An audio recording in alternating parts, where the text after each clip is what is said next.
Sacerdote del futuro, vives en mi corazón, te dan vida mis latidos, te alimentas de mi amor, te alimentas de mi amor.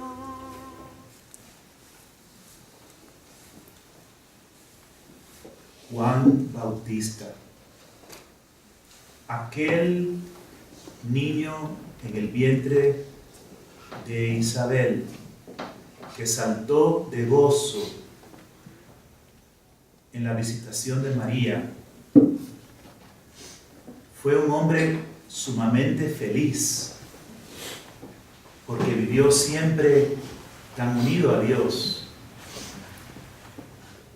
Fue el que preparó el camino con su vida radicalmente entregada.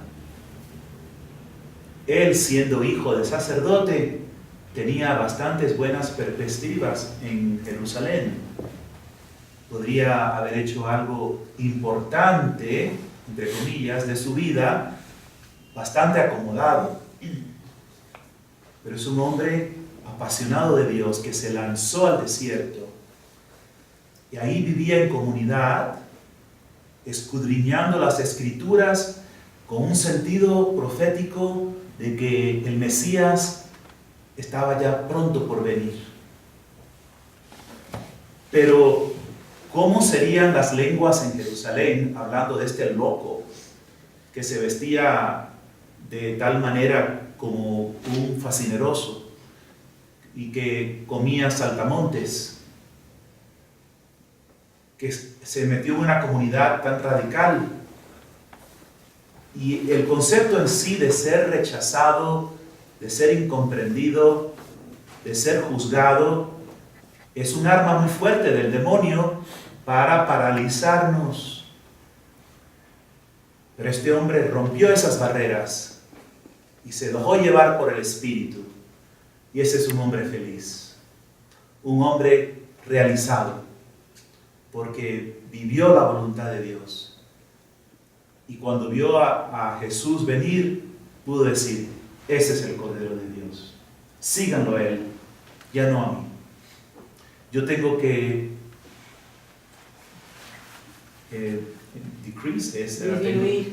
disminuir, gracias, y Él tiene que aumentar. Y eso lo hacía feliz, porque eso es lo que Él quería, que se cumpla la voluntad de Dios. Él era feliz, decía que él era el best man, el padrino de la boda, que presenta al novio y se realiza viviendo el maravilloso y singular papel, misión que Dios le dio. Esta es también nuestra vocación. Y en este evangelio de hoy, este gran hombre, que también tuvo muchas luchas, porque cuando se encontró a sí mismo en el calabozo, no entendía qué pasaba, porque su concepto mesiánico era incompleto.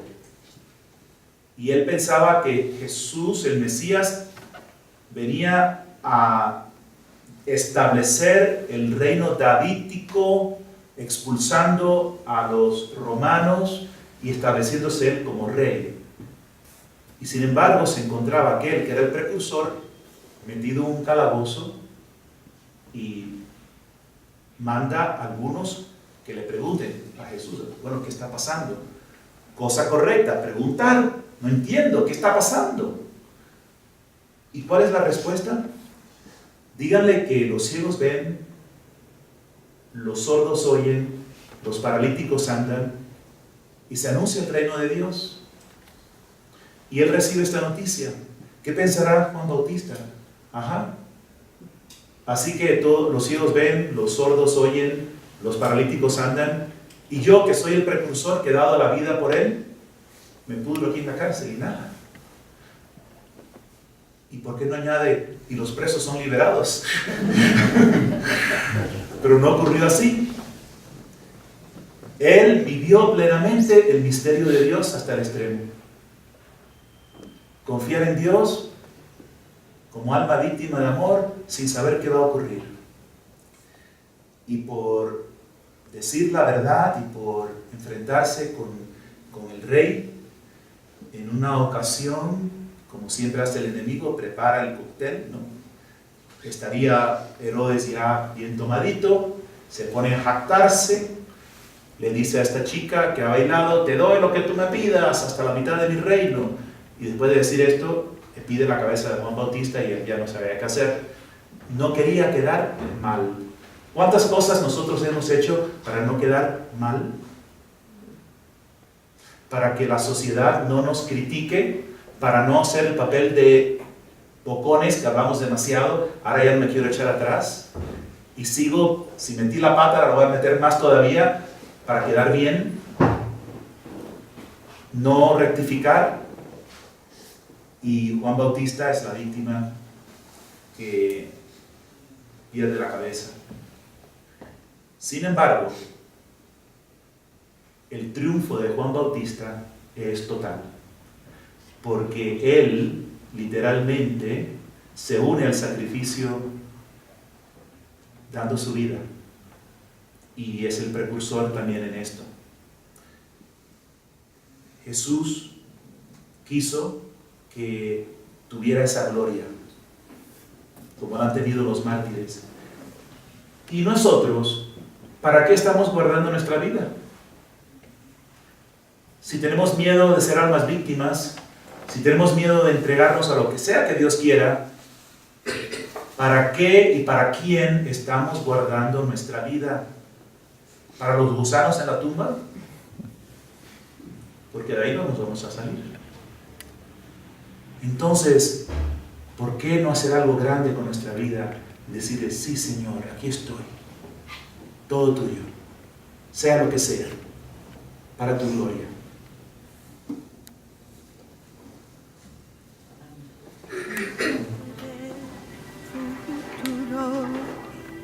Vives en mi Debemos al Señor nuestras corazón, te dan vida mis latidos, te alimentas de mi amor.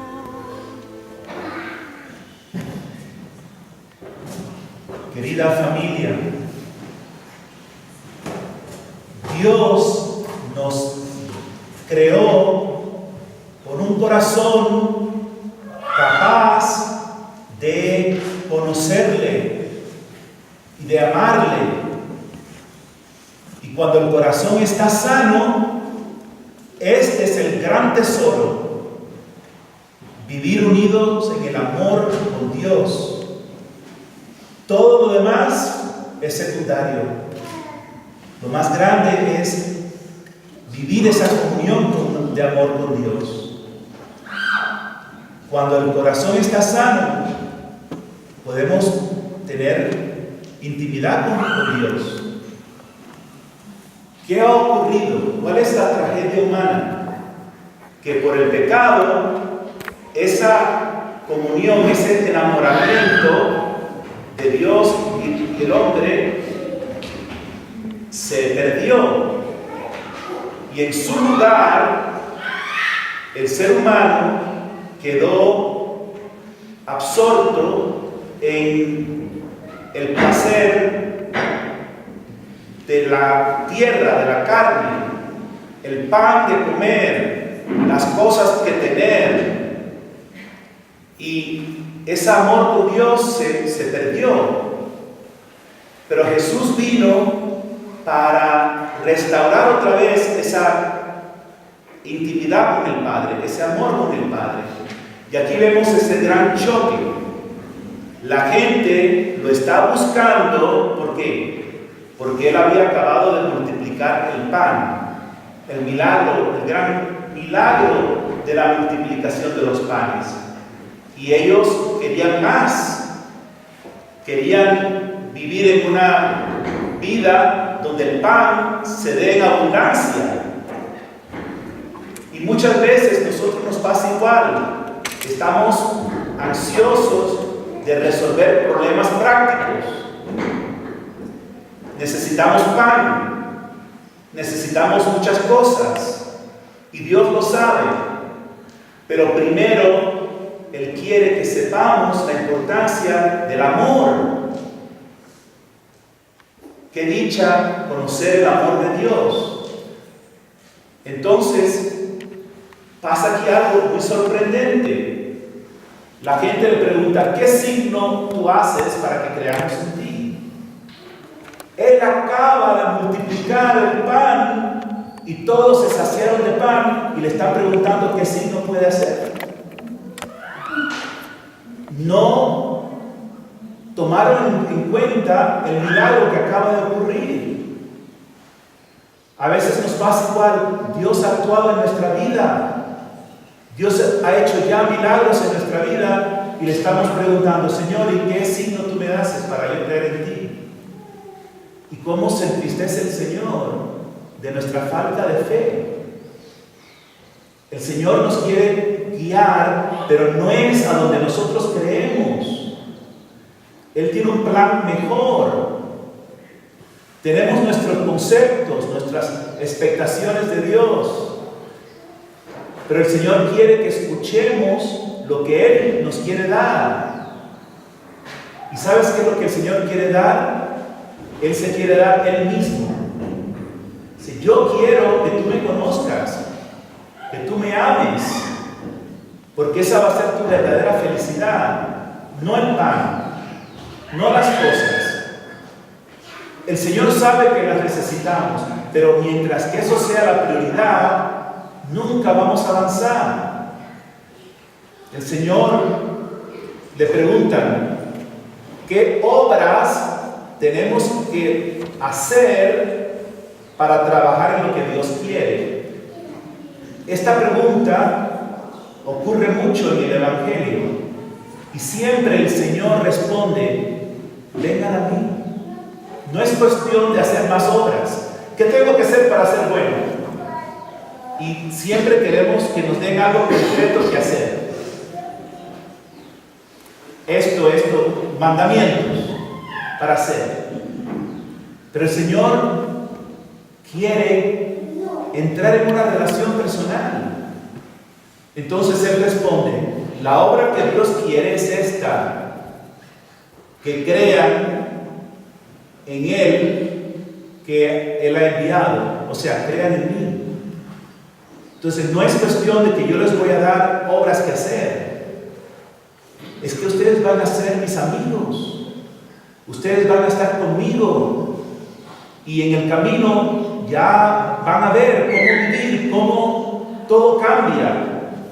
O sea, no vamos al Señor para recibir una materia, como cuando vamos a la universidad, el maestro nos da una materia para aprender. Jesús no es ese tipo de maestro, no nos da una materia. Jesús se da Él mismo. Se trata entonces de una comunión con Él, no de una serie de obras. Él es el camino, la verdad y la vida. Y en este Evangelio nos dice, yo soy el pan de vida.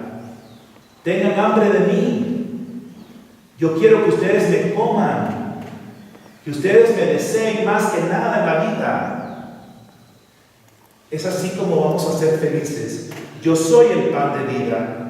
El que viene a mí no pasará hambre.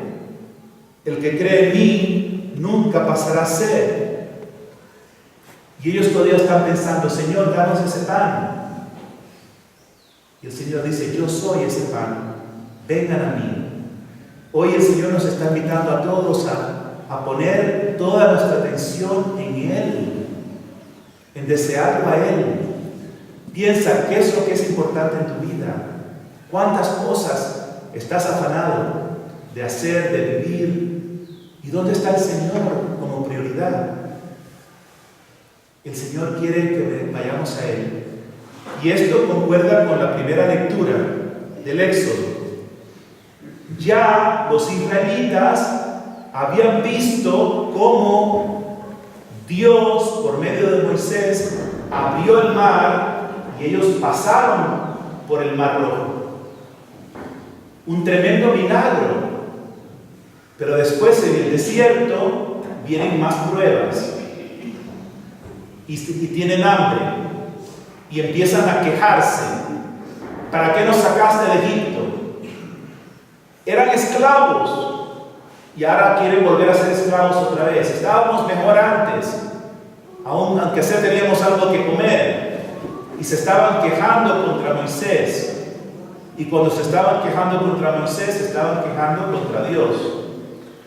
¿Y acaso no nos ocurre igual? Cada vez que tenemos una prueba, ya Dios nos abandonó. Ya Dios no nos quiere. Cuando es precisamente la oportunidad de manifestarle que tenemos confianza en Él. Señor, yo sé que me amas. Estoy pasando esta prueba, lo pongo en tus manos. Y el Señor nos va a dar algo más de lo que esperábamos. Porque el Señor nos quiere llevar otra vez a esa comunión con Él.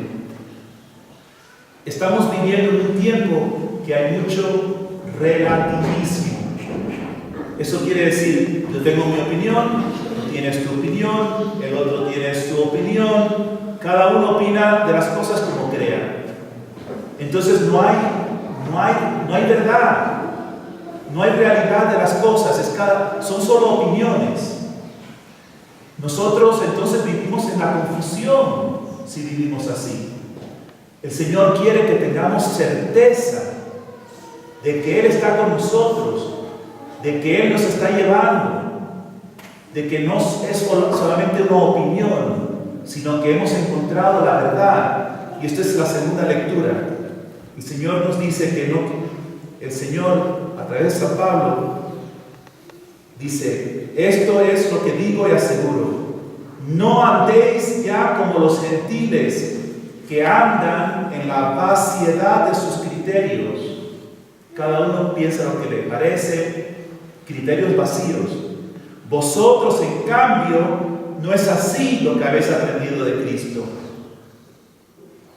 Fuisteis adoctrinados en la verdad de Jesús. Es decir, abandonar el anterior modo de vivir, el hombre viejo, corrompido por sus deseos seductores, y se les ha renovado la mente y el espíritu. Vístanse de esa nueva condición humana. Son creados a imagen de Dios para vivir en la santidad, en la justicia. Entonces tenemos que confiar en Dios, tener certeza. Señor, aunque no vea en este momento que esté pasando por una prueba, creo que tú me has llevado a una nueva vida. Y si algo tengo que sufrir por ti, qué gran oportunidad de manifestarte que te amo. A veces pienso en San José y la Virgen yendo a Belén. Y llegan a Belén y no encuentran lugar. Y parece como que todo es un problema. Todo les sale mal. ¿Y qué tal si la Virgen y San José se hubieran rebelado contra Dios? Y San José hubiese dicho, ¿tú estás segura que oíste un ángel? Yo no veo aquí nada. Me parece que te equivocaste. ¿Qué dolor hubiese sido para la Virgen? Si San José no hubiera confiado que aunque todo está saliendo mal, confiar que Dios está en control. Porque a veces pensamos que si las cosas van mal, que Dios no está en control. Y Dios estaba profundizando la fe de San José. ¿Qué clase de hombre es él? ¿Qué ejemplo para nosotros? Y la Virgen igual. Ella, siendo la favorecida de Dios, la que recibió al niño en su vientre, tiene también que pasar pruebas. Y las puertas se le cierran y se siente rechazada. Y por fin tiene que dar a luz en un lugar inhóspito, sucio, donde ninguna mujer quiere dar a luz. A veces nosotros lo romantizamos, pero sería un lugar con rodentes, con cucarachas, sin ninguna higiene, sin agua potable, en el frío. Y sin embargo, en medio de esa oscuridad, viene la luz que ilumina a todo ser humano. Cuando todo parece que salió mal, viene Jesús y Él en sí mismo es la vida. Y para San José y la Virgen, el niño que nace, súper que compensa todo lo demás. Y ahí viene la opción de cada uno. Tú estás mirando al niño que está contigo, a Jesús. ¿Estás viendo que Jesús te ama, que Él es el pan de vida? ¿O estás mirando que si estás en un lugar inhóspito, que si te han rechazado, que si no tienes la comida que quieres, que si tienes problemas? Es la opción de la fe. Vivo en Cristo como José, como María. Quiero seguir adelante como Moisés, o me ando quejando, queriendo volver atrás porque no veo las cosas como yo quiero. Entonces todos vamos a ser probados en la fe. Hermanos, ese momento preciso de la prueba es una gran oportunidad para decirle: Señor, te amo, escojo estar contigo, sigo adelante. Y entonces se abren los nuevos panoramas, es que se abre el corazón y el alma y se cambian las prioridades. Y en adelante ahora el Señor puede revelarse con más profundidad, porque el alma está fija en Él. Que así sea. Profesamos nuestra fe. Vives en mi corazón. Eso es lo que es ser alma víctima. No es estar buscando darse golpes contra la pared como si fuéramos masoquistas, obviamente. Es esa disposición de entregar la vida cada día como respuesta al amor que Él tiene por nosotros. Este es el espíritu que caracteriza a todos los santos. En la primera lectura vemos tristemente una imagen que está en la palabra de Dios para que nos sirva a nosotros de examen de conciencia. Es la queja continua del pueblo de Dios. ¿Cómo nos acordamos del pescado que comíamos gratis en Egipto? De los pepinos y melones, los puerros, cebollas y ajos. ¿Quién nos diera carne de comer? Hermanos, ellos eran esclavos. Tenían una vida terrible de esclavitud. Pero ahora, en las pruebas del desierto, el pasado parece gloria. Qué ingratos somos. Y el Señor los pone a prueba porque es la posibilidad de que profundicen y vayan más allá del yo quiero, a mí me gusta, a mí me place, mi gana, mi capricho. Los está formando para ser el pueblo de Dios. Y lo crítico para ser pueblo de Dios es pasar de la carne, de la autocomplacencia, a ser capaz de confiar y de amar y de estar con el Señor cuando no se ve nada, cuando no hay comida, cuando no hay agua. Y el Señor obviamente no los va a dejar de morir de hambre en el desierto, pero sí que los va a probar. Y por fin les da el maná. Maná significa, ¿qué es esto? Porque realmente no es pan. Dice la Escritura, es algo como pan, pero es algo desabrido. Es como una especie de polvillo que recogían de la superficie y con eso hacían una pasta y eso es lo que comían. Y estaban hartos y quejosos por esto. Hermanos, ¿dónde estamos nosotros? ¿Cuántos pues vamos al Señor para que esto, para lo otro, para que se logre, no como la madre de los Zebedeos, ¿no? Para obtener puestos? ¿Y cuánto desea el Señor tener ese resto fiel, ese resto de almas víctimas que realmente hayan traspasado ese umbral del yo, del gusto, y estén con Él en el desierto, agradecidos, alabándolo, confiados de que a través de esta experiencia están siendo levantados a una nueva relación con Dios. Agradecimiento es algo crucial, esencial para el crecimiento en la fe. Cada día hemos de dar gracias a Dios. De hecho, la Santa Misa, Eucaristía, significa acción de gracias.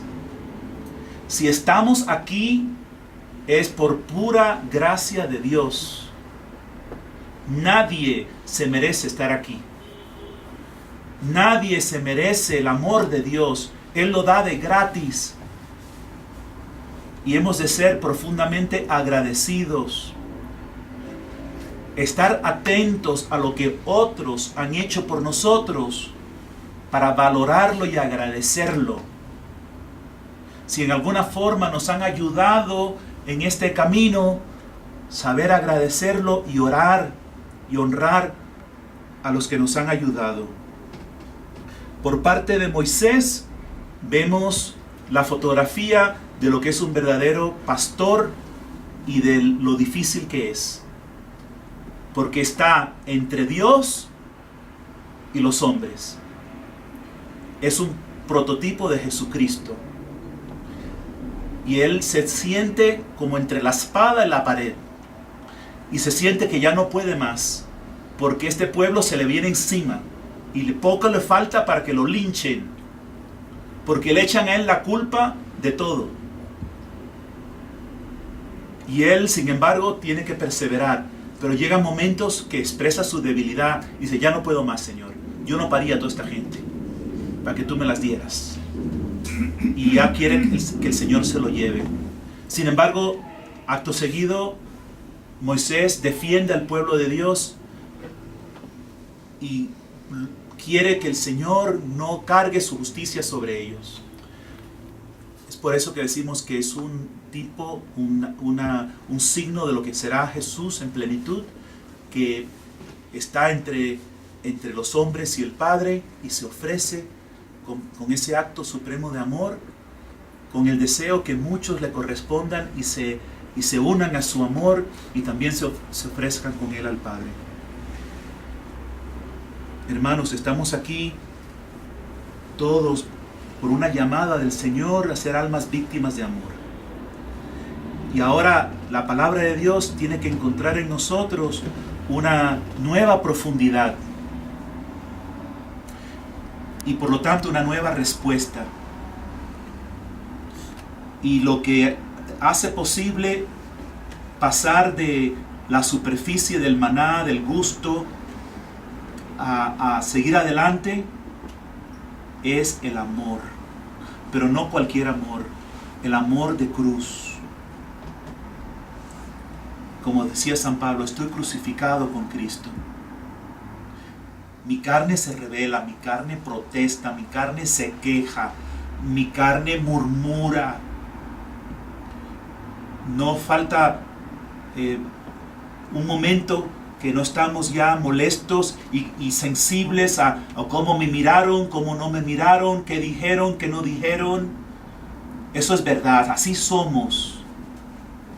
Y el Señor nos quiere llevar profundo a dejar todo eso atrás y unir cada situación, cada experiencia con su cruz. Que he sido rechazado, Jesús tanto más. Y lo uno con el Señor. Y entonces así le permitimos al Señor revelarnos cómo vivir esa situación con Él. Y así cada situación de nuestra vida. También nosotros vamos al desierto. Esta llamada a ser amor crucificado es a eso. Andar con el Señor en fe.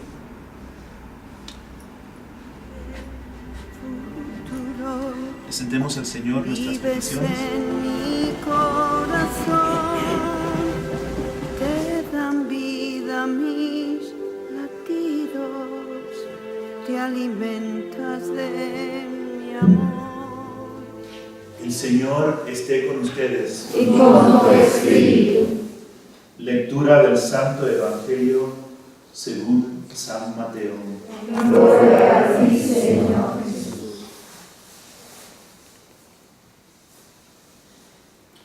En aquel tiempo Jesús tomó consigo a Pedro, a Santiago y a su hermano Juan, y se los llevó aparte a una montaña alta. Se transfiguró delante de ellos, y su rostro resplandecía como el sol, y sus vestidos se volvieron blancos como la luz. Y se les aparecieron Moisés y Elías conversando con él. Pedro entonces tomó la palabra y dijo a Jesús: Señor, qué bien se está aquí.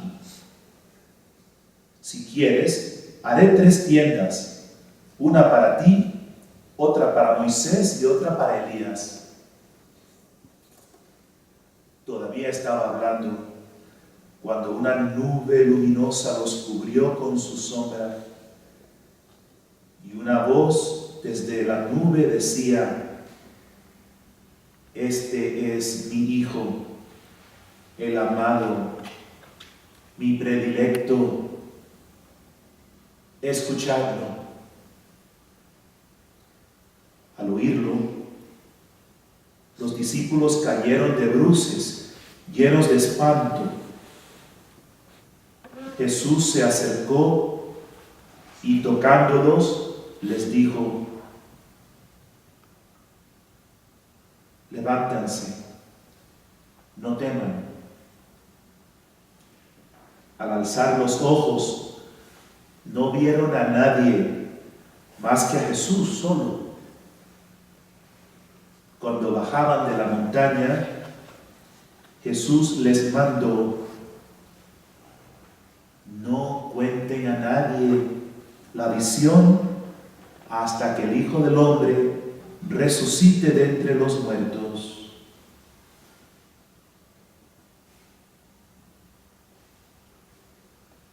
Palabra del Señor.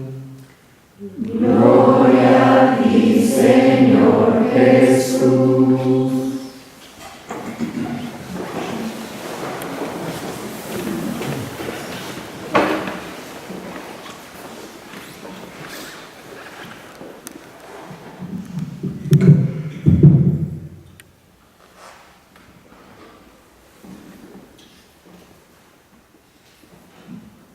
La persecución actual de la Iglesia, según el Papa Francisco, es la mayor que ha tenido en toda su historia.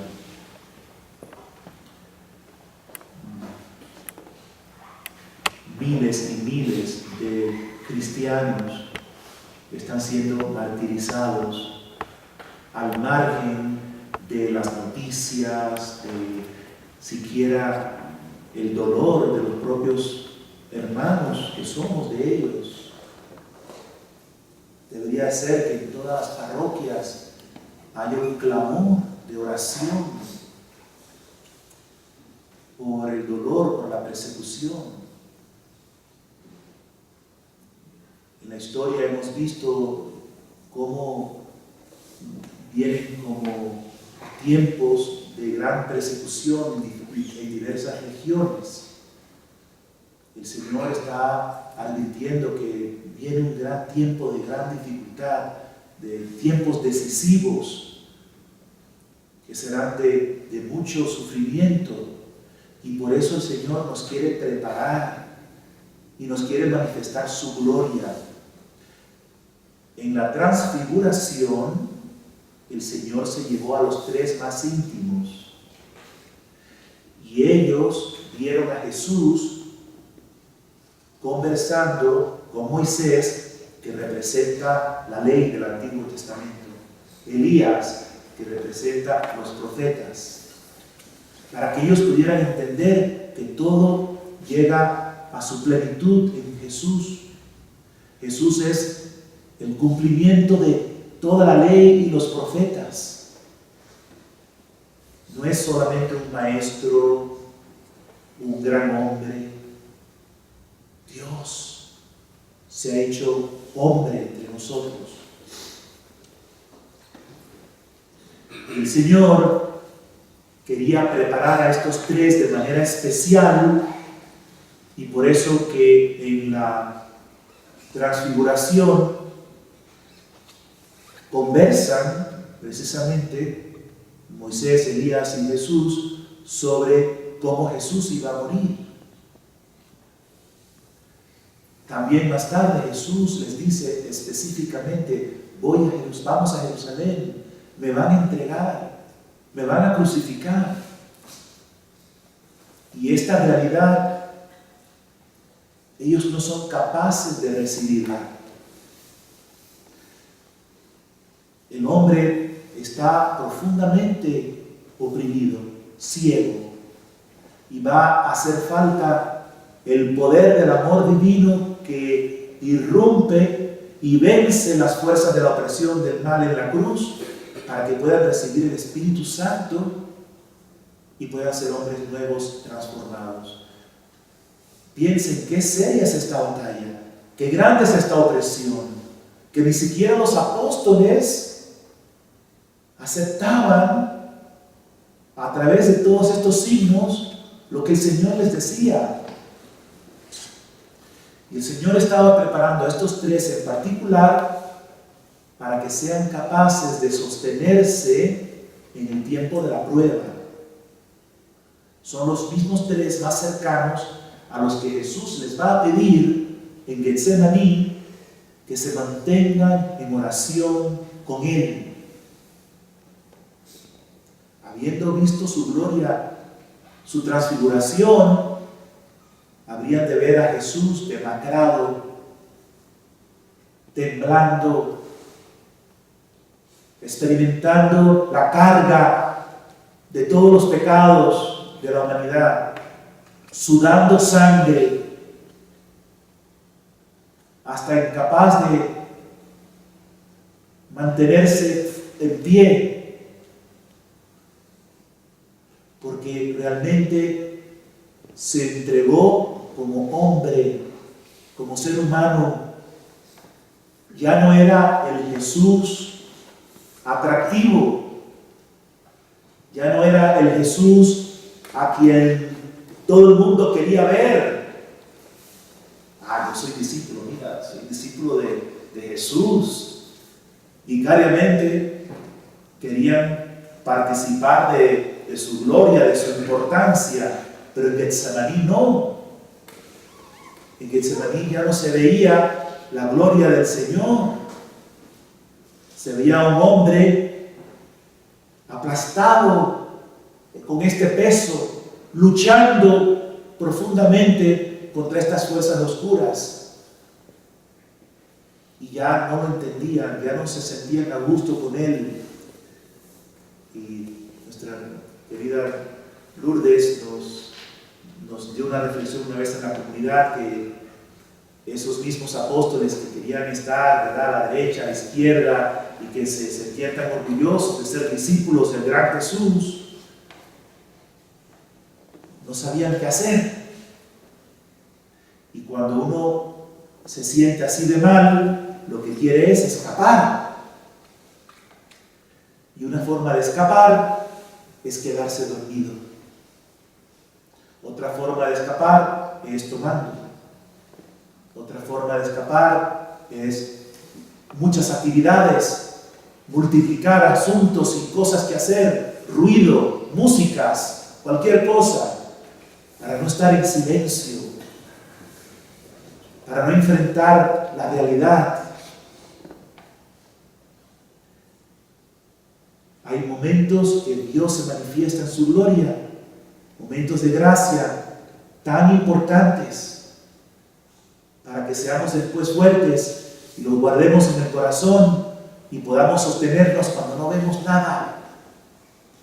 Cuando parece que la barca de Pedro se hunde, cuando parece que las fuerzas del mal van a aplastar a la iglesia,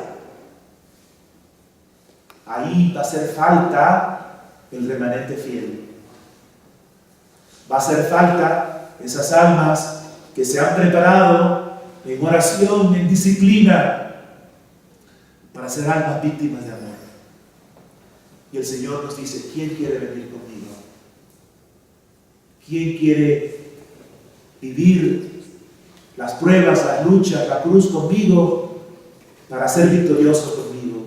Y el Señor va a triunfar a través de ese pequeño remanente fiel que con María pisará la cabeza de la serpiente.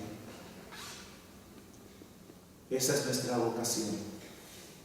En una de esas grandes persecuciones en España se explotó la guerra civil española, donde hubo 1 millón de muertos en un país tan pequeño.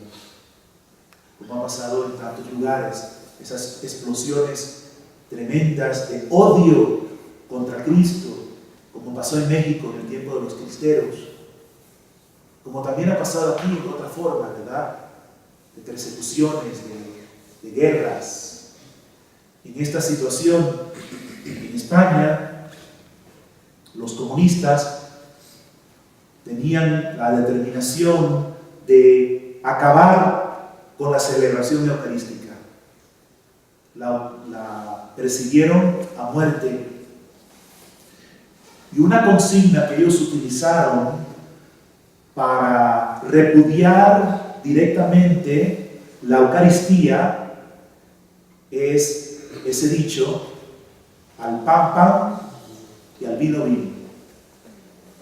Que era la forma de ellos decir: no hay presencia de Dios, no hay sangre de Cristo, el pan es pan y el vino es vino.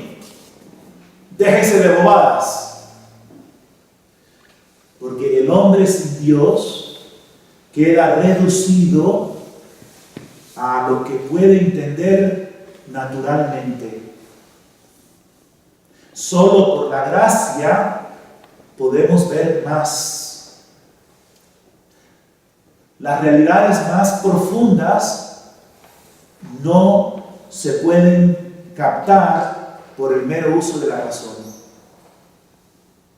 ¿Quién puede explicar lo que es el amor? ¿Quién puede explicar lo que es el perdón? Si no se tiene la gracia, no se puede.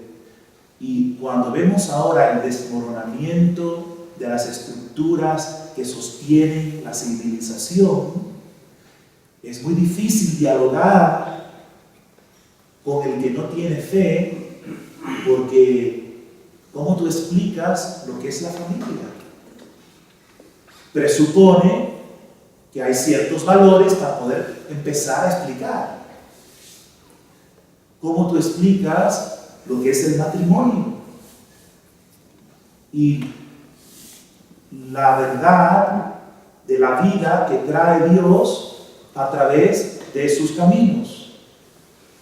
Pero cuando un corazón humilde escucha la verdad proclamada, el Espíritu Santo la confirma interiormente en su corazón y podemos saber, es verdad. El Papa Benedicto decía que cuando se apareció la Virgen en Guadalupe, los indígenas, los nativos, pudieron reconocer en ella la Madre de Dios, porque cuando se anunciaba el evento de la aparición, el Espíritu Santo les confirmaba interiormente que realmente esto es verdad.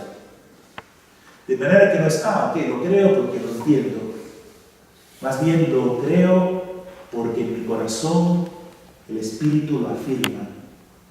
Y al yo responder a esta realidad, mi vida cambia. Y experimento realmente una vida nueva. Porque la vida cristiana no es una filosofía que uno aprende cómo portarse mejor y ciertos comportamientos, sino que es el poder de Dios que se manifiesta y que recibimos y que nos transforma en hombres y mujeres nuevos con el poder del amor crucificado de Jesús. Que este retiro sea para nosotros un tiempo de contemplación, de entrar en contacto con la gloria de Dios. Cuando esto ocurre, nuestros propios rostros son transformados y podemos radiar la presencia de Dios a nuestros hermanos.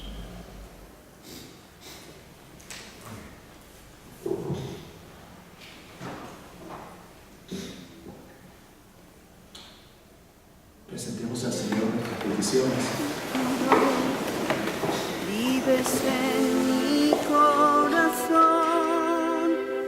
te dan vida mis latidos, te alimentan. El Señor esté con ustedes. Y con tu espíritu. Lectura del Santo Evangelio según San Mateo. Gloria a ti, Señor Jesús.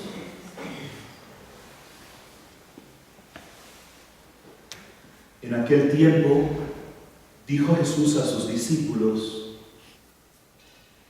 el que quiera venirse conmigo, que se niegue a sí mismo,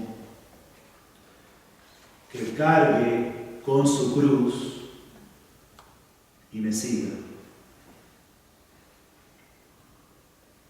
Si uno quiere salvar su vida, la perderá. Pero el que la pierda por mí, la encontrará. ¿De qué le sirve a un hombre ganar el mundo entero si malograr su vida? ¿O qué podrá dar para recobrarla? Porque el Hijo del Hombre vendrá entre sus ángeles con la gloria de su Padre, y entonces pagará a cada uno según su conducta. Os aseguro que algunos de los aquí presentes no morirán sin antes haber visto llegar al Hijo del Hombre con majestad.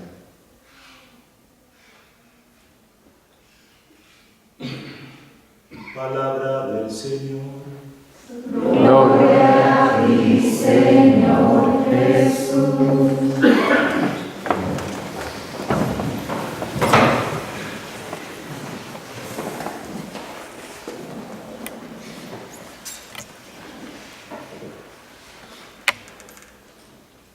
San Luis Grignon de Montfort vio que Jesús dijo: el que quiera venirse conmigo, y entendió que son pocos. Había una multitud que estaba siguiendo a Jesús, y Jesús se torna y le dice: el que quiera venirse conmigo, haciendo entender, miren, esto no es cuestión de la misión de las masas. Esto es una decisión cabal, madura, personal. ¿Quién quiere venirse conmigo? San Ignacio de Loyola tuvo un sueño, como es militar, pues él sueña en términos militares, ¿verdad?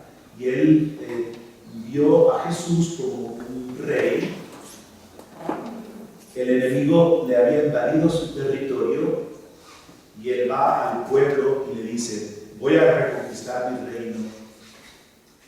¿Quién quiere venir conmigo? Y de pronto todo el mundo entusiasmado quiere venir. Pero él está claro: será una batalla muy sangrienta. Yo mismo voy a morir en el frente. ¿Quién quiere venir conmigo? Y de pronto Jesús se queda solo. Y ahora la pregunta viene a nosotros. Jesús nos dice: ¿quién quiere venir conmigo?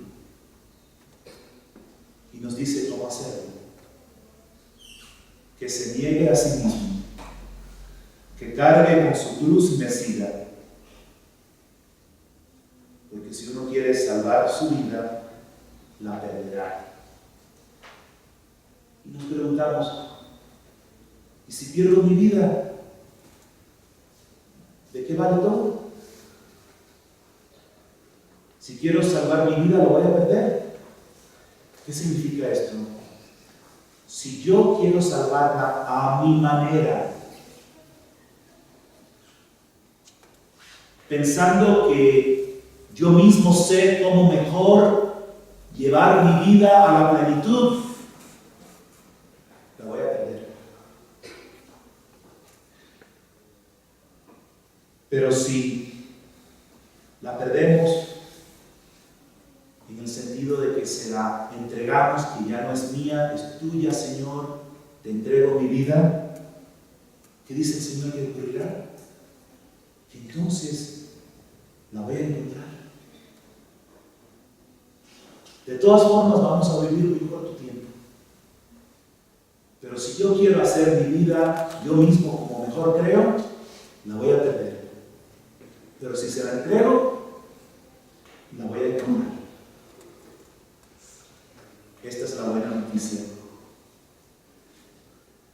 Y encontrarla en Él, porque mi vida queda asumida por Él en Él. Ya no vivo yo, es Cristo quien vive en mí. Recuerden que el Evangelio no sirve para nada al hombre viejo. Ese es el que tiene que morir. El Evangelio es para el hombre nuevo en Cristo.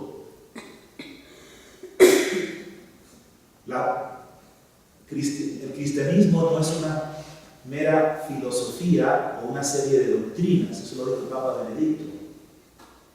Es un encuentro con Cristo vivo que transforma nuestra vida y la lleva en una nueva dirección. No es adquirir ideas que me hacen poder vivir mejor, hacer mejor de mi vida. Es algo mucho más profundo. Es una transformación, una potencia que se nos da del Espíritu Santo, que nos capacita a vivir, a ser, a amar como antes era imposible para nosotros. ¿Por qué? Porque se la hemos entregado, Él la ha tomado y la ha hecho suya. Y ahora somos plenamente todo lo que el Padre soñó que fuéramos. Y somos entonces, esta es la paradoja, que es al entregarnos, al dárselo, que llegamos a ser nosotros mismos quienes realmente somos. Y el Señor nos pregunta entonces, ¿de qué le sirve al hombre ganar el mundo entero si malogra su vida? Y esto es lo que vemos por todas partes. Hombres tratando de ganar el mundo entero y malogran su vida. Y no pueden hacer nada para recobrarla, excepto entregársela al Señor.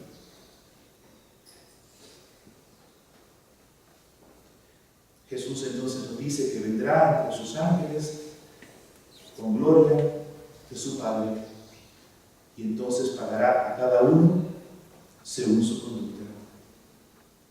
No es cuestión de que hiciste tanto y te doy tanto, sino me confiaste tanto, te abriste tanto, me dejaste hacer tanto y ahora yo echo en ti ese hombre nuevo. Él entonces, según esa conducta de entrega, de confianza, de apertura, de docilidad al Espíritu, el Señor hace en nosotros maravillas, como dice la Biblia. El Señor hizo en mí maravillas. Grande es el Señor. Para eso estamos acá.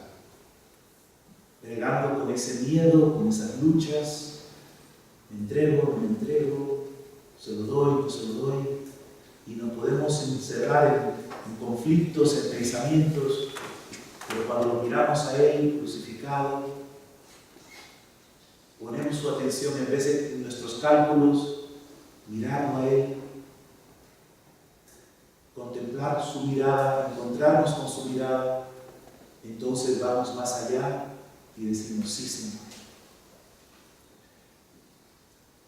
El razonar es bueno, pero si nos quedamos ahí, nunca podremos dar pasos de fe, nunca podremos entenderlo todo.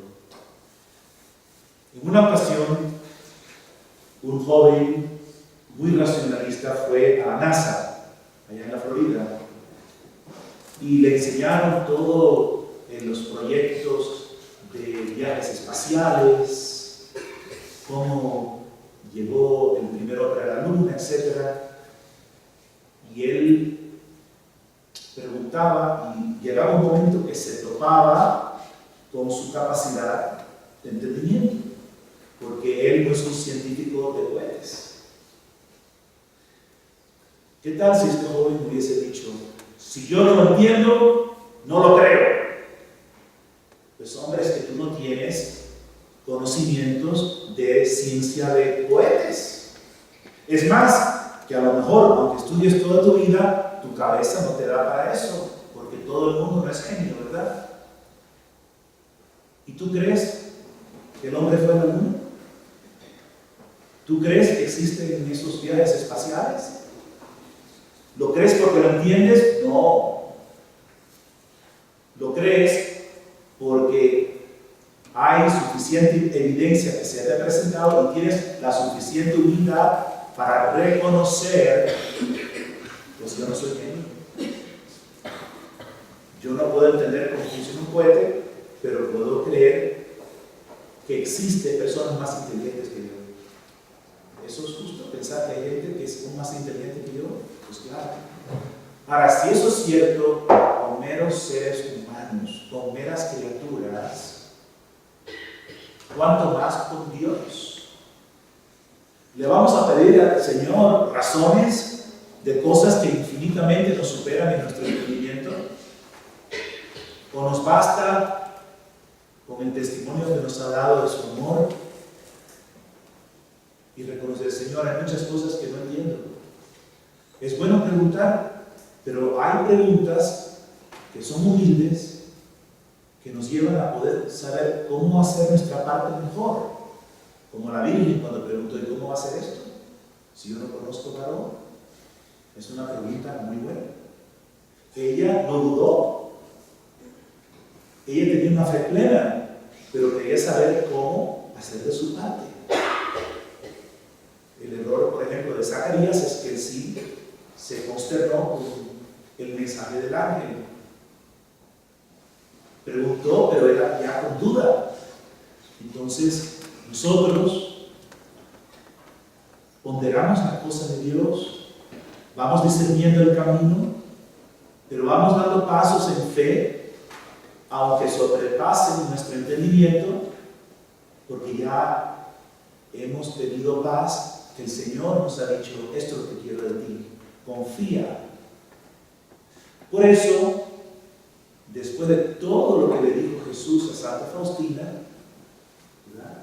Y tenemos a Jesús de la Divina Misericordia, lo que le pidió poner en el cuadro, ¿cuáles son las palabras? Jesús, en mí confío. Confiar significa entregar sin tener todas las pruebas. ¿Y por qué me entrego? Porque confío en ti. Decía San Pablo, yo sé en quién he puesto mi confianza. San Pablo tampoco lo entendía todo, pero confiaba, porque ya conocía al Señor. Dios quiera, ¿verdad?, que los esposos lleguen a confiar lo suficiente para no tener que, ¿y por qué? ¿Y cómo? ¿Y qué? Sino, confío. Pues con un esposo, con una esposa, con un ser humano, podría fallar el otro. Pero Jesús es el esposo que no falla. Por lo tanto, la confianza que hemos de tener en Él es absoluta. Porque Él es el que es. Porque Él nos ha amado hasta el extremo.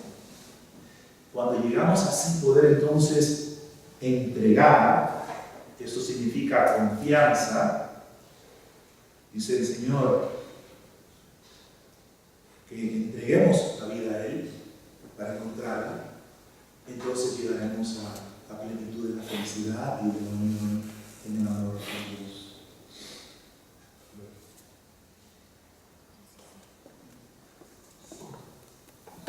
Presentemos al Señor nuestras peticiones. Vives en mi corazón, te dan vida. Mi vida, por todo lo que me permites disfrutar. Aleluya,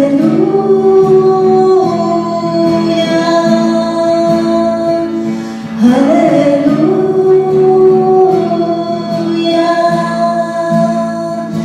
aleluya.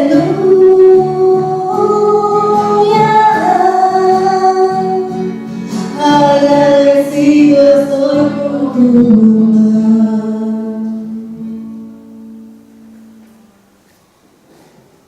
El Señor esté con ustedes. Y con tu espíritu.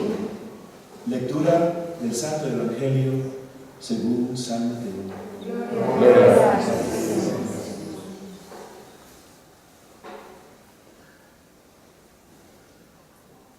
En aquel tiempo se acercó a Jesús un hombre que le dijo de rodillas: Señor, ten compasión de mi hijo, que tiene epilepsia y le dan ataques.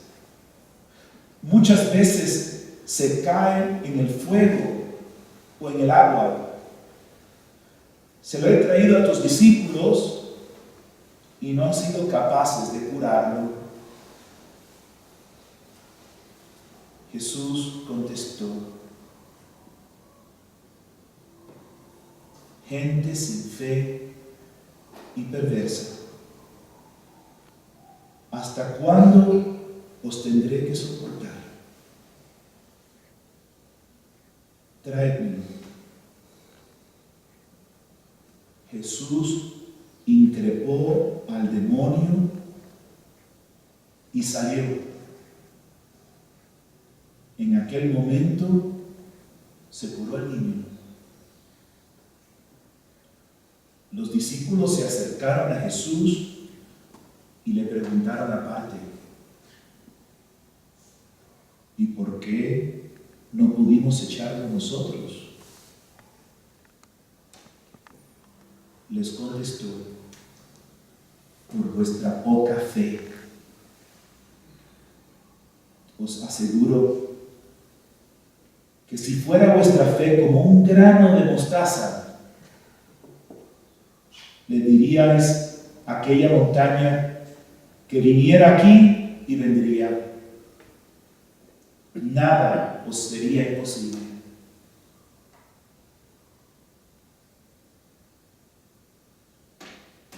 Palabra del Señor. Gloria a ti, Señor Jesús.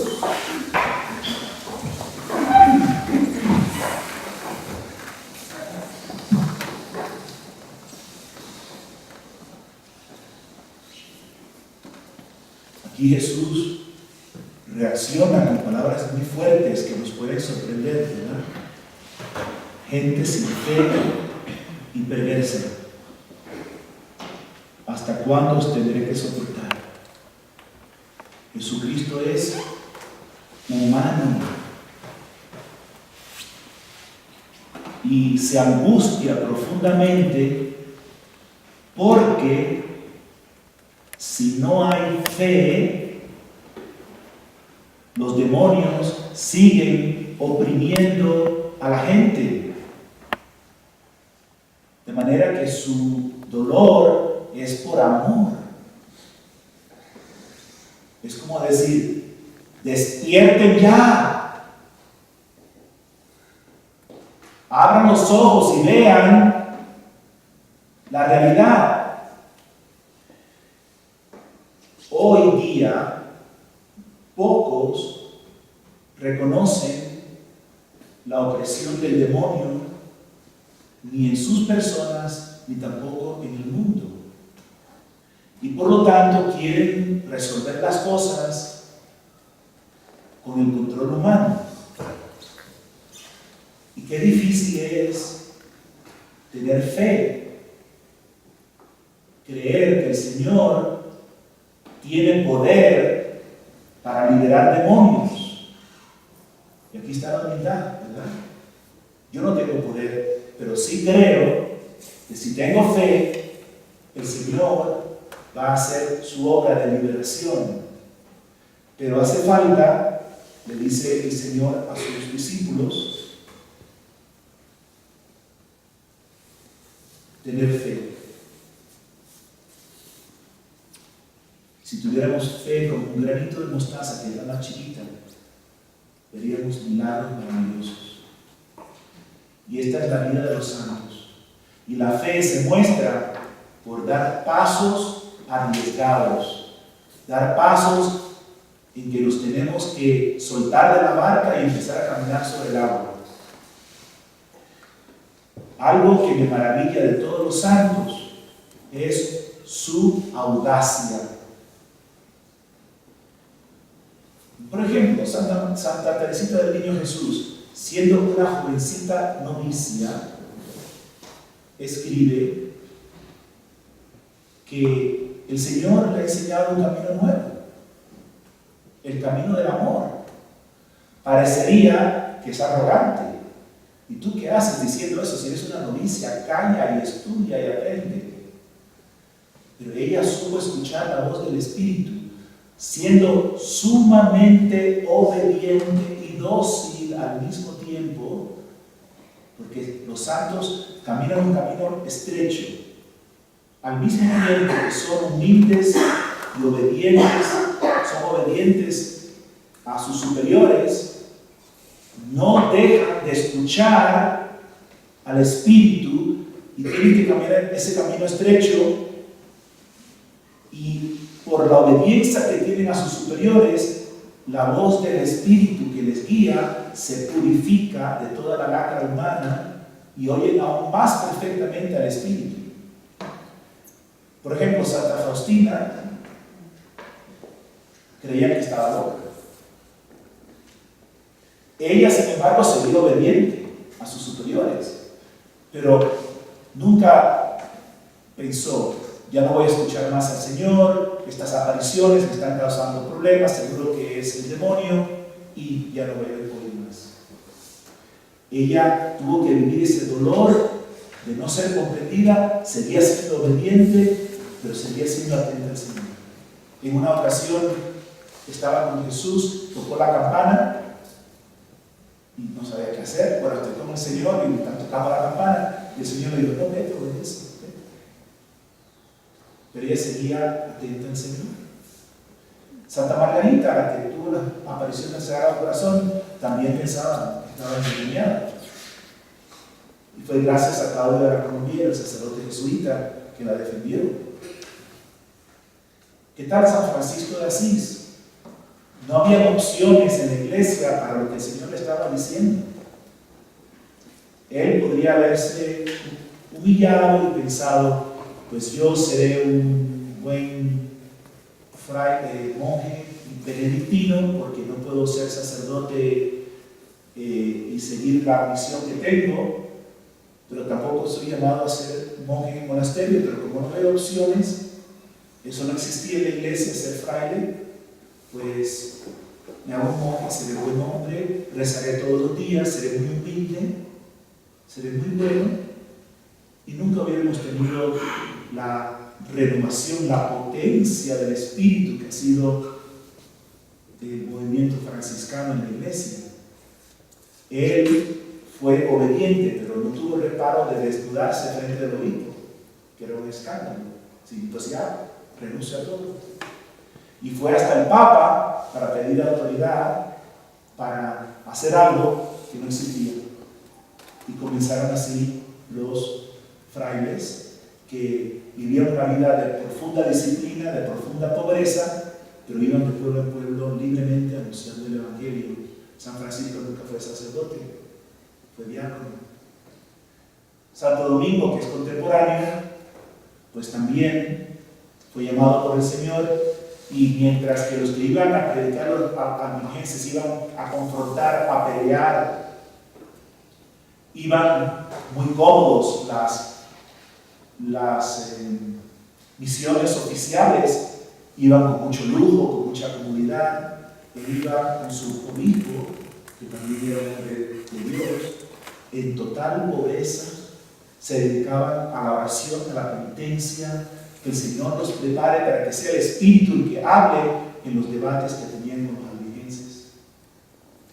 Es decir, todo santo es al mismo tiempo obediente a sus superiores, pero también audaz para seguir ese camino interior que Dios se va llevando, que se va purificando en el sufrimiento que a veces ocasiona la obediencia a los superiores. Y el Señor les va abriendo un camino y se va dando su obra. ¿Y qué diríamos de una Juana de Arco, que tenía esas visiones y era una adolescente? Murió a los 19 años. Imagínense una chica de 17 años recibiendo estas visiones, que tenía que ir a liberar a su país, y llega a ser la líder del ejército que libera a Francia. Y por último muere quemada en vivo por un obispo, por la iglesia, que estaba ciega, y ella tenía esa lucha. ¿Cómo es posible que el mismo obispo me esté condenando así? Y ella era fiel, obediente, pero mantenía también firme esa vocación interior. Y esto es lo difícil. Otra cosa sería que falsa humildad. Queremos ser santos, queremos ser libres, queremos ser de Dios, tenemos que ser obedientes y al mismo tiempo audaces.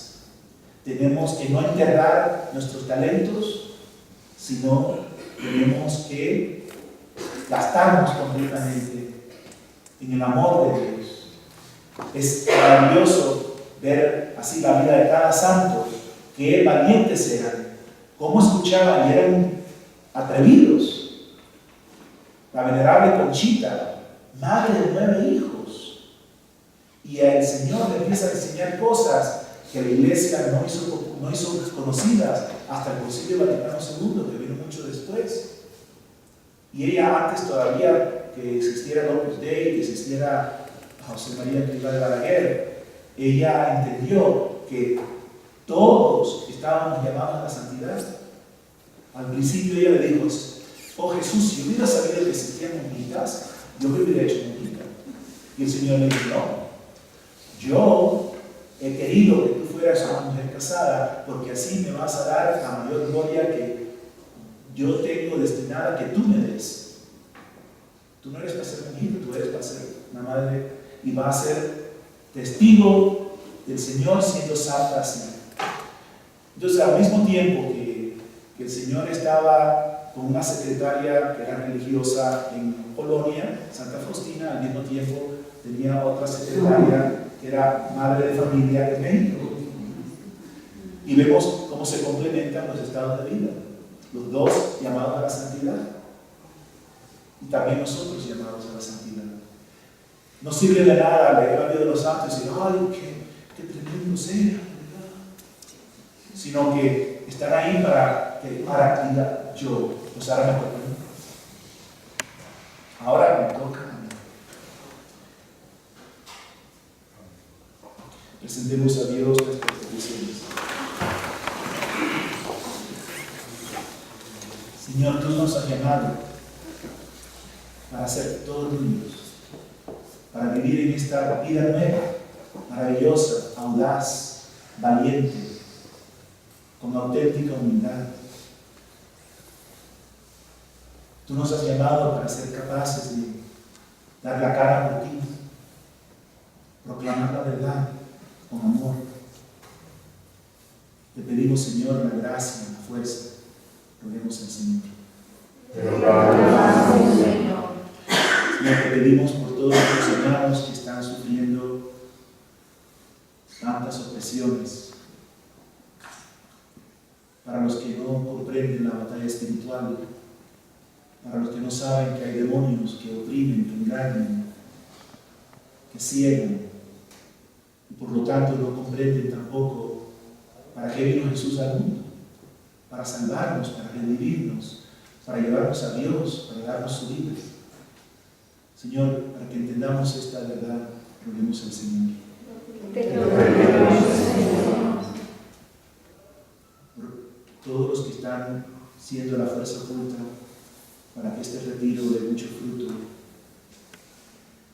roguemos al Señor.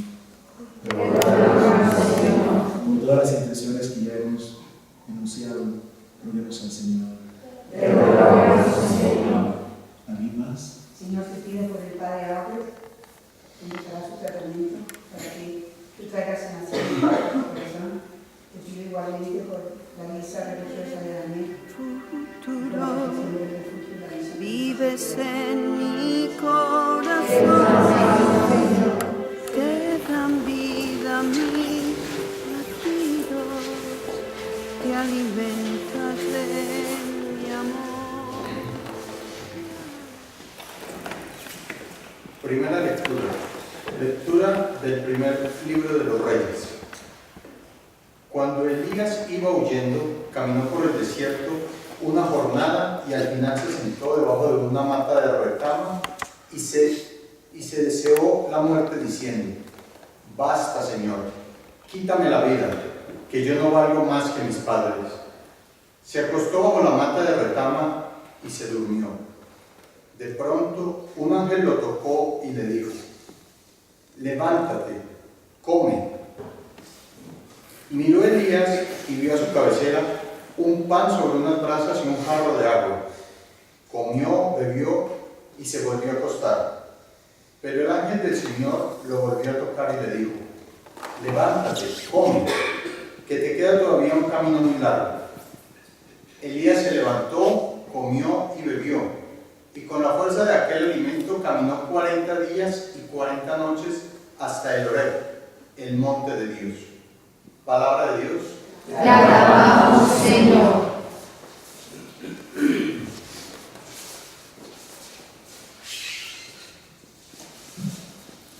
Gustad, hermanos, y veréis que bueno es el Señor.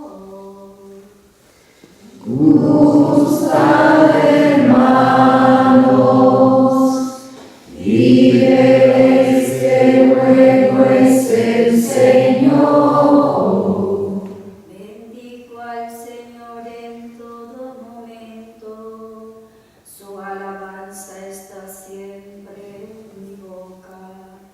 Mi alma se gloria en el Señor, que los humildes lo escuchen y se alegren.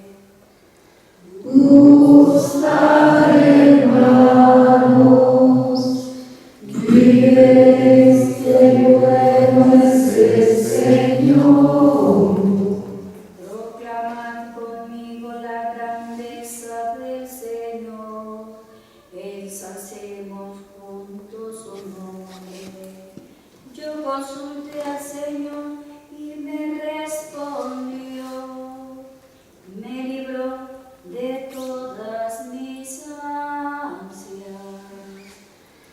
Gustad, hermanos, y veréis que bueno es el Señor.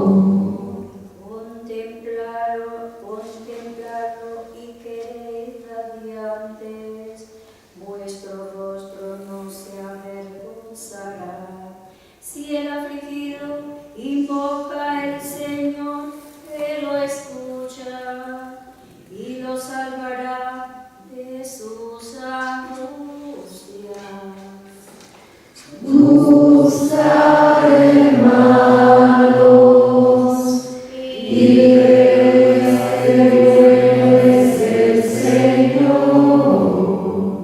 El ángel del Señor acampa en torno a sus fieles y los protege.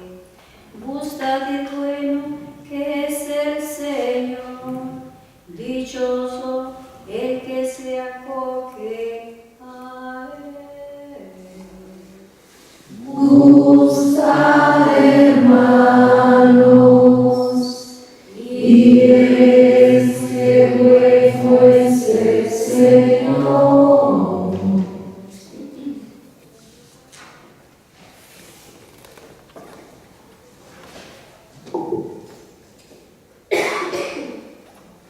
Segunda lectura. Lectura de la carta del apóstol San Pablo a los Efesios. Hermanos, no causéis tristeza al Espíritu Santo, cuyo sello ha impuesto Dios en vosotros, en espera de la liberación definitiva. Alejad de vosotros los disgustos, las iras, los arrebatos, las palabras duras y los insultos, lo mismo que toda maldad.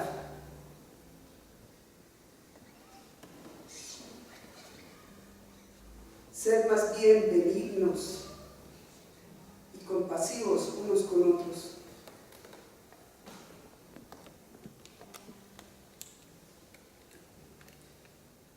Perdonaos mutuamente, como Dios os perdonó en Cristo. Reproducid, pues, el modelo divino con hijos queridos y vivid en el amor, como Cristo, que nos amó y se entregó por nosotros, como ofrenda y sacrificio que Dios recibió con agrado. Palabra de Dios. Te alabamos, Señor.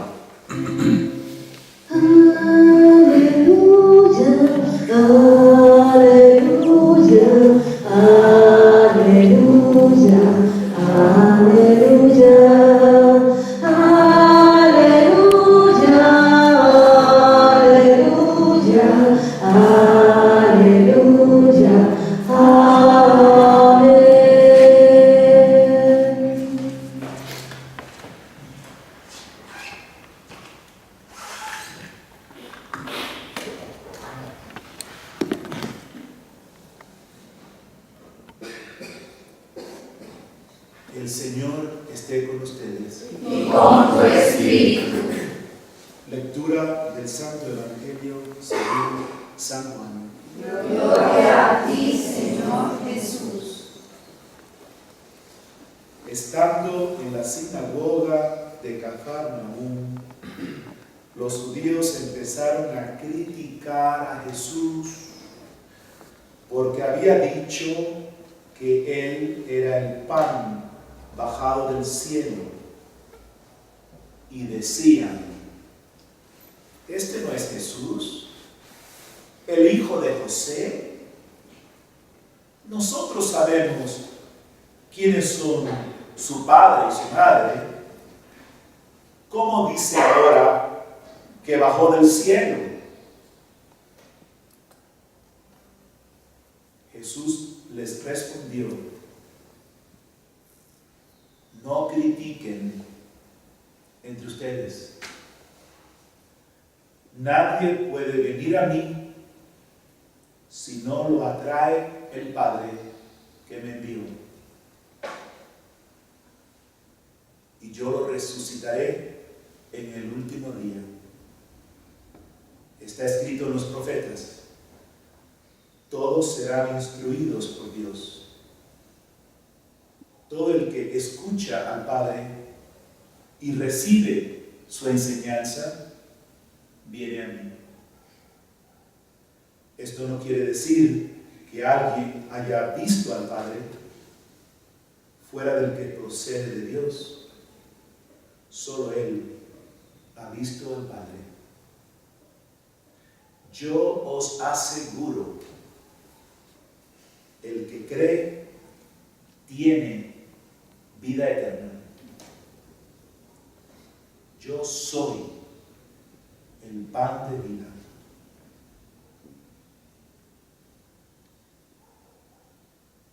Vuestros antepasados comieron el maná en el desierto y sin embargo murieron. El el pan que baja del cielo es el que no deja morir al que lo come. Yo soy el pan vivo, bajado del cielo. El que coma de este pan vivirá eternamente. El pan que voy a dar es mi carne para la vida del mundo. Palabra del Señor. Gloria a ti, Señor Jesús.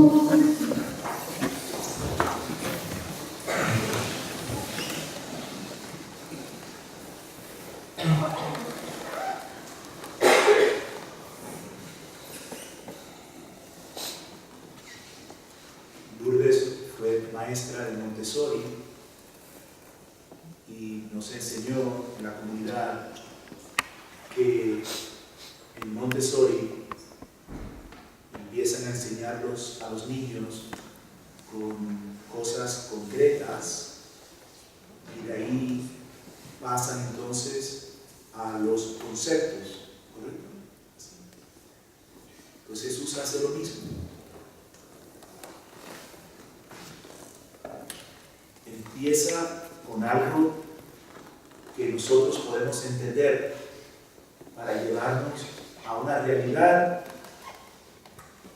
tanto superior que solo el Espíritu Santo nos la puede hacer entender. Todos sabemos lo que es pan, cómo nos alimenta, cómo es tan básico y esencial. Y Jesús dice: yo soy el pan que da la vida. ¿Cómo podemos oír esto y pasar la página? Aquí nos tenemos que quedar. ¿Qué es esto, Jesús? Y mi pan es mi carne, que les doy. Dar mi carne es responsable. Mi carne se van a hacer una. Van a quedar unidos a mí, van a ser mi cuerpo. Somos el cuerpo de Cristo. Pero no somos el cuerpo de Cristo por autonomía. Solo lo somos cuando, habiéndolo recibido bien a Él, que es el cuerpo de Cristo, nosotros le permitimos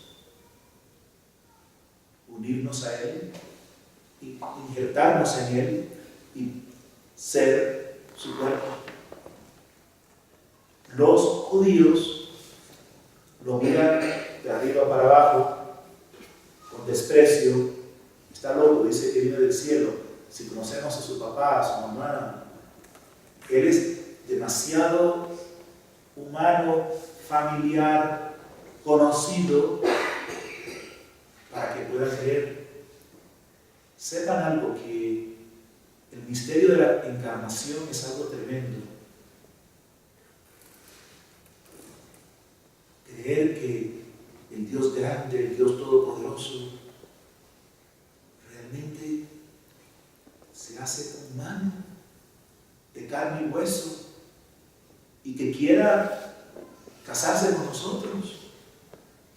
Es demasiado maravilloso para nuestra mente creerlo.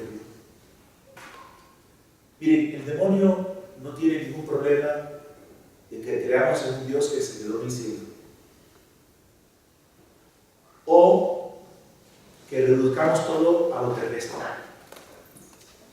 Lo que sí lo pone en jaque mate es cuando nosotros creemos que el Dios del cielo se hizo hombre y que ha unido lo divino y lo humano, y que somos nosotros tan miserables como somos, capaces por esta adoración de su Espíritu de convertirnos en hijos de Dios y ser divinizados de tal manera que tenemos la visión de Dios sobre todas las cosas. Y ya no estamos dominados por las potencias inmundas o por la rebelión de la carne. Ahora vivimos el amor divino. Esto sí que es terrible para el enemigo. El Dios que se ha encarnado, el hombre que se diviniza, que participa de Dios. Y vemos que criticaban a Jesús porque él decía que es el pan bajado del cielo. Para ellos, ese pan solo podía ser el que les dio Moisés en el desierto. Nos es fácil, o más fácil, aceptar que Dios en otros siglos hizo maravillas. Creer en el Antiguo Testamento, en las maravillas de los hechos de los apóstoles, los grandes milagros que ocurrieron entonces.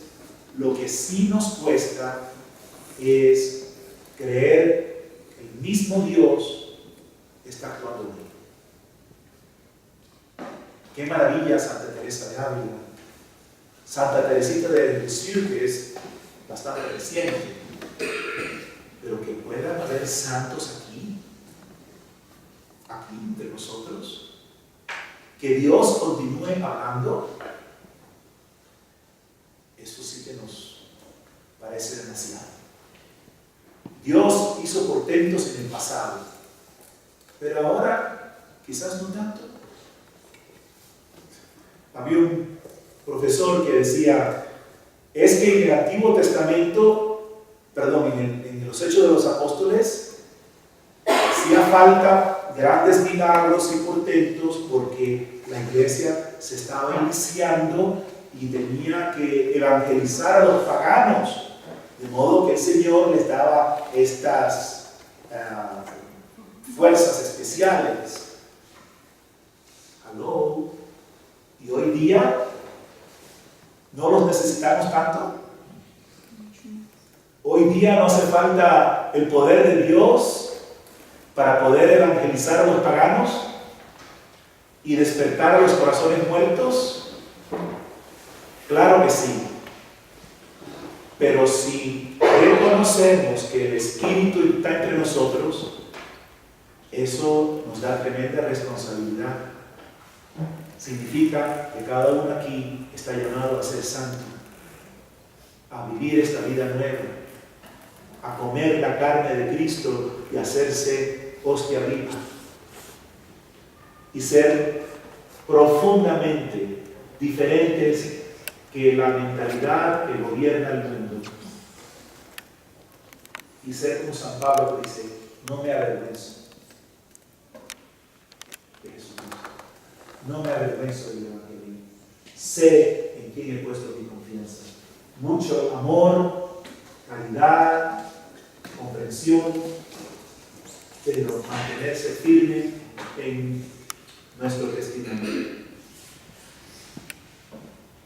Ahora bien, el Señor nos dice, todo el que escucha al Padre y recibe su enseñanza, viene a mí. Pero después dice, no es que nadie haya visto al Padre. Entonces, ¿cómo escuchamos la enseñanza del Padre? Pues Jesús dijo, tanto tiempo he estado con ustedes y no me conocen. Quien me escucha a mí, quien me ve a mí, ve al Padre. Entonces es el mismo Jesús el que comunica todo del Padre. Y nos está diciendo, si nosotros estamos abiertos a Dios, vamos a poder reconocer en Él el pan vivo que ha bajado del cielo. Es igual que hoy día. Hemos dado un retiro, hemos vivido un retiro. Y cada uno queda libre para discernir. Aquí se ha hecho presente el Señor. Aquí ha actuado el Señor. Aquí el Señor ha tocado mi vida. ¿Y cómo lo podemos? No, ¿qué es? Vivimos estos de Estados Unidos, ¿por qué vamos a creer? Eso no viene al caso. ¿Qué ha hecho Dios? 4 mortales, Dios puede utilizarlos. Pero ¿qué ha hecho Dios? ¿Qué ha experimentado en el corazón? Y cada uno se ha de hacer responsable. ¿Y cómo vivo en adelante? Decía San Ignacio, ¿qué he hecho por Cristo? ¿Qué hago por Cristo? ¿Qué voy a hacer por Jesús? ¿Me ha dado? ¿Se ha manifestado? Pues ahora viene el reto, porque les aseguro que enseguida va a venir el demonio a robarse la semilla. Ahora volvemos a la realidad. Por un momentito me emocioné, pensé cambiar, pero enseguida me quedo absorto en las cosas de mi vida, los asuntos, y vuelvo otra vez a lo mismo. ¿Saben lo que dice Pedro? Es fuerte, ¿verdad? Pedro dice, la puerca, no, dice, el perro vuelve a su vómito y la puerca a su lodazal. Tú coges una puerca, la bañas, la perfumas, está linda, rosadita, le pones un lacito y la sueltas y te hacen, vuelve a su lodazal, porque esa es su naturaleza. Y ahí se revuelve en el fango, eso lo he visto yo. Ustedes lo han visto, ¿verdad? La lavas muy linda y en 3 segundos está en el lodazal otra vez. Y el perro, esto da asco, pero es la Biblia, ¿no? Es la verdad, y es bien gráfico para que nos toque. El perro vuelve a su vómito. El perro vomita, da 3 vueltas y vuelve y se pone su vómito. Y tú dices, qué asco. ¿Sabes por qué? Porque no eres perro. Porque si fuera perro no te parecería tan mal. Nuestra naturaleza caída hace cosas asquerosas y nos parecen normales. Y el Señor nos ha dado esta gracia para que entremos en la plenitud de la vida de Dios, la naturaleza de Dios, y no sigamos como puercos o como perros o como gente de antes, que tengamos ahora la capacidad de decir, yo no vuelvo atrás, pero va a costar. Y el Señor no nos engaña, nos dice que difícil va a ser, pero nos dice, nos promete, voy a estar con ustedes. Si tú quieres mi auxilio, si tú eres humilde y fiel, vas a sufrir, pero vas a romper el cerco y vas a vivir una vida nueva. Esta es la promesa. Finalmente, es muy hermoso, ¿verdad? Efesios 4. No causéis tristeza al Espíritu Santo. El Espíritu Santo se pone triste cuando no lo recibimos. Nos quiere derrochar el amor de Dios, nos quiere unir al esposo, nos quiere dar conciencia de cuánto nos ama. Miramos la luz, no nos dice nada, no nos dice nada. Cuando el Espíritu Santo comienza a actuar en nosotros y nos mueve. Hay algunos aquí que yo los he visto llorar de dolor por haber ofendido al Señor. ¡Wow! ¡Qué Espíritu Santo! ¡Qué gracia! Y a lo mejor no salen lágrimas, pero hemos llorado eternamente. No causéis tristeza al Espíritu Santo, cuyo sello ha impreso Dios en ustedes. Ha puesto el sello del Espíritu Santo. ¿Saben lo que es el sello? Los reyes en los tiempos medievales ponían el sello en una carta para que se sepa que es de ellos. Ustedes están sellados con el Espíritu Santo. Tienen imagen de Cristo, son hijos de Dios. No rompan el sello. Pero aún estamos en lucha, esperando la liberación definitiva. ¿Y cómo lo hacemos? Entrando en la batalla como guerreros. Alejen de vosotros disgustos, iras, arrebatos. Arrebatos es que me entra un deseo de hacer algo que está mal y me arrebato. Palabras duras, insultos, toda maldad. Esto va a venir. Y tenemos que abrazarnos de la cruz y clamar por el Señor y poner a muerte esa rebelión del pecado.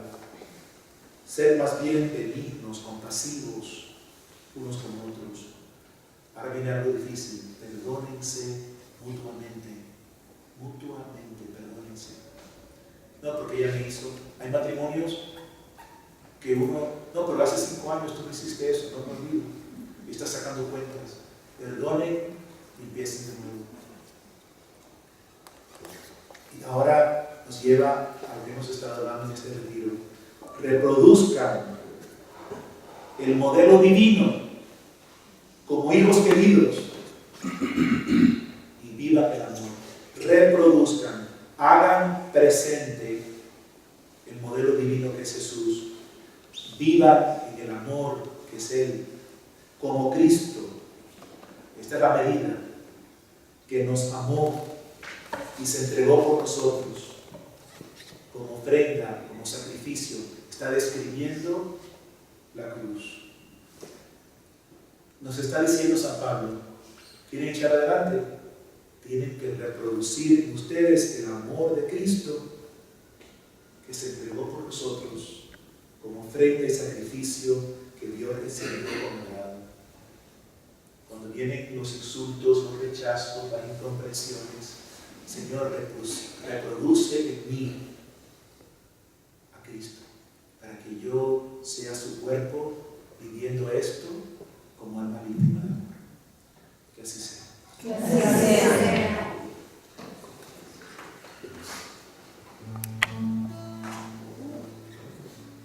Ahora vamos a profesar nuestra fe. Los niños, aquellos que han participado en este encuentro.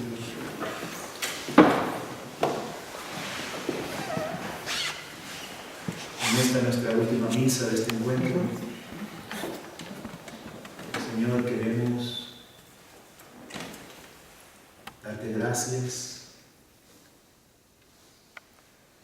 y el agradecimiento significa corresponderte, recibir el don, vivirlo. Así pues, Señor, con tu Espíritu envía ahora a todos los que han hecho el encuentro de amor crucificado a vivir según tu perfecto plan para cada uno de ellos esta gracia. Manténnos, Señor, perseverantes, y aquellos que tú llamas a ser miembros de esta comunidad, darles la gracia de entender y vivir este don, de ser almas víctimas de amor, de desear por encima de todo la unión esponsal contigo y así unirse al Padre y vivir la vida nueva en el Espíritu. El Señor esté con ustedes. La bendición de Dios Todopoderoso, Padre, Hijo, Espíritu Santo, descienda sobre vosotros para siempre. Amén. La misa terminada, volvemos en paz para... ¿Qué pasó?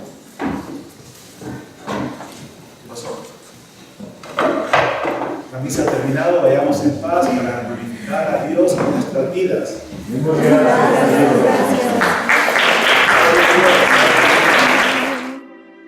Vives en mi corazón, te dan vida mis latidos, te alimentas de mi amor, te alimentas de mi amor. Sacerdote del